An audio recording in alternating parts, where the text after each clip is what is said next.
It's going to be a dark and stormy night around southern West Virginia as we go through the nighttime hours tonight. Here's what's happening right now. Route 219 in Lewisburg, looking back towards I-64, looking into the town.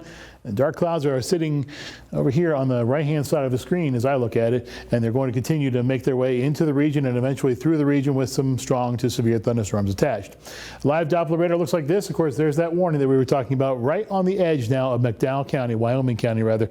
It's going to continue to push off to the east at about 20 miles per hour, the severe thunderstorm will. And so we are going to see it eventually make its way into the state. Will it weaken before it gets here? Well, even if it doesn't, even if it does, it'll still be a pretty strong thunderstorm. And let's take a look and go ahead and slice through the thunderstorm to give you an idea of what it looks like in the vertical. What I was looking for here was this dark red area right here to go up above maybe 25,000 feet. That would indicate that we had a pretty strong hail core, the strong updrafts, which of course produces those large hailstones. Quarter-size hail is being indicated by the Weather Service office in Charleston with this thunderstorm, but so far we are seeing the thunderstorm weaken just a shade as it makes its way towards the state. Again, it does not mean it won't be strong or even severe, but it does mean it is weakening slightly from where it was when it was sitting over southwestern portions of Virginia. Zooming out now to the state and eventually regional view, you can see all these severe thunderstorm watch boxes indicated in this purplish color on your screen. Lots of large hail reports already being indicated in portions of the Carolinas, back into Tennessee, and also into Kentucky. And that's coming in our direction and should be here sometime in the next half hour to 45 minutes. Futurecast. We're going to see lots of rain too. You find yourself underneath one of these thunderstorms, there will be decent amounts of rain.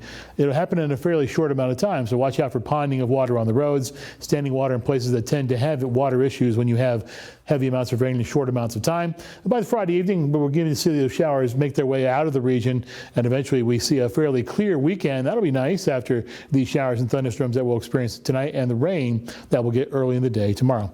Thursday to Friday, severe weather outlook, a slight risk area indicated in the yellow color on your screen. Then we have a darker green over most of the region, save for the far southern county, that's Tazewell, of course, county, and also into Wyoming and portions of Mercer County as well.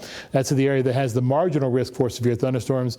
And once again, large hail is the main threat, really, but damaging winds, high winds, up to 70-mile-per-hour gusts are what's being indicated by the Weather Service and the Storm Prediction Center when they put out that severe thunderstorm watch.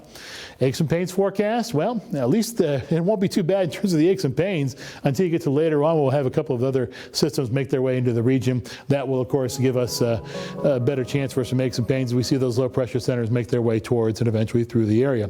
7-day forecast, high temperatures go from 67 on Saturday to 77 on Sunday, so it will be warmer. In fact, the weekend looking really good. That's nice because it actually is going to be bookended by strong chances for showers and thunderstorms as we go through tomorrow, and then more chances for showers as we go into next week. High temperatures in general after this weekend will be sitting in the lower to middle 70s. That's your weather. More news comes up in just a couple of minutes.